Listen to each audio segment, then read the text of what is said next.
Hi guys! Welcome to my channel. This is my very first ever vlog. Okay. Bilang isang TikTok seller. Yes, opo, TikTok seller po tayo. 2 weeks na. 2 weeks tayong TikTok seller. And ang pag-uusapan natin ngayon ay magkano nga ba ang binabawas ni TikTok sa ating mga online seller. Tulad ko. Ang binabawas ni TikTok sa ating mga online seller ay dalawa. Isang transaction fee at saka isang commission fee. Yung transaction fee na binabawas niya, based sa aking experience lang to mga mami ha, 2.24%. And sa commission fee naman ay 4.6 to 5.2. Yung commission fee po ay depende sa category ng item na binibenta nyo. Yung ibang category hindi ko alam, pero dun sa category na meron ako, yung tulad ng pagbebenta ng damit, kung kagaya ng nagbebenta ng damit, yun, 4.6 to 5.2. Kaso, ngayon, nag-announce si TikTok na by August 15, magiging 6.2 to 6.7 na yung kanyang commission fee. So, alam niyo na ang ibig sabihin nun, mga mema. Magdadagdag tayo ng idadagdag doon sa magiging kita natin kasi nga, para mahabol naman natin kahit papaano or kahit kakaunti yung ating gastos. Or para syempre kumita tayo. Kaya nga tayo nag-business, diba? Para kumita, hindi para mag-get. Oh, anyway, ganito na yun. Sa 2 weeks ko na pag-live sa TikTok, marami naman talagang makahatak ka na customer. Kasi syempre, yung iba dyan, habang nagtatambay, ganyan-ganyan, makakita sila ng mga live hanggang sa maaakit na sila. Malakas talaga humatak ang TikTok sa mga buyer, ganyan. Pero, hindi ibig sabihin nun na marami na yung viewers or maraming nag-mind sa'yo, sure na sure minor yon na sure iti-check out at sure na i-receive na yung iyong binibenta or yung iyong parcel. Kasi ako, base sa akin, sa 2 weeks ko ng pag-live dyan sa TikTok, ay may dalawa na akong RTS and sana wag nang madagdagan.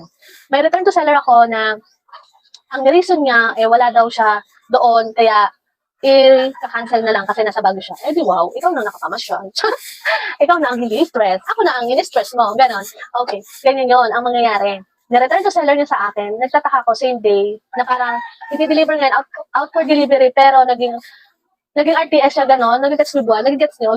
Basta i-gets nyo na lang, na pinapabalik sa akin kasi nga daw, inalam ko na ang dahilan. Yun pala, ang dahilan nag-message si buyer na cancel na lang please kasi nasa Baguio daw siya. O, di wow, ikaw na, ako stress, ikaw happy-happy lang.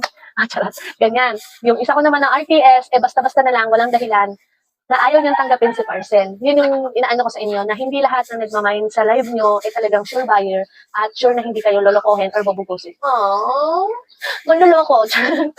Ayun na. Bale, hindi ko naman sinasabi na panghinaan kayo ng loob no, ng mag-live sa TikTok. Pero talagang marami kang magiging viewers sa TikTok at marami ka rin mahahatak. Sa totoo lang, yung isang sako na sinimulan ko na ibenta sa TikTok, 200 pieces yon at ang litera na lang ngayon ay yung 10 pieces or parang nasa 20 pieces na lang na peraso. Kasama pa doon yung dalawang in-RTS. So, ibig sabihin talaga na malaki yung chance na makakabenta kayo sa TikTok. Ang gagawin nga lang talaga itsagaan. Anyway, kaya ako naman to na video or sinishare sa inyo para aware din kayo na kung na-experience niyo yung mga ganong bagay ng mga RTS or mga parang pinanghihinaan na kayo ng buwag mami kasi isa rin ako sa ganyan. Pero salamat na lang ako kasi yung asawa ko naman, kahit na-stress ako sa mga RTS ko or ano, kasi tulad na lang nung kasi yung shipping fee, hindi ko pa sure ha mga mami, hindi ko pa sure kung yung shipping fee ba noon talaga sa akin ikakaltas. Kasi may mga napapanood ako na parang yung shipping fee ng mga binalik na parcel, ibabawas daw sa seller. Pero may nagsasabi naman na yung iba na hindi daw lahat binabawas kay seller. Hindi ko pa alam kasi wala pa naman si TikTok sa akin na kung may ibabawas ba. Dun sa nakakaalam, please pa-comment naman po kung talagang ibabawas ba ni TikTok or hindi. Okay? Kasi salamat na lang din ako dun sa asawa ko kasi kahit yun, nai-stress ako kasi lalo na pag nagkaka-RTS, mahina talaga yung ko. Pero sa ngayon kasi parang lakas-lakas ng loob. Kasi gusto ko talagang mag-live at saka gusto ko talagang makabenta. Kaya ganun. Parang nasabi ko, ang ginagawa niya, di ba, yan niya, may RTS ako. Ang ginawa, siya na nagbayad ng shipping fee. Para hindi daw ako masyadong malumbay. Di ba? Thank you naman din sa aking Josawa. So anyway, nandun na tayo. Basta ang alam nyo, ang lagi niyong tandaan, may dalawang binabawas si TikTok. Yun ay yung transaction fee at saka yung commission fee.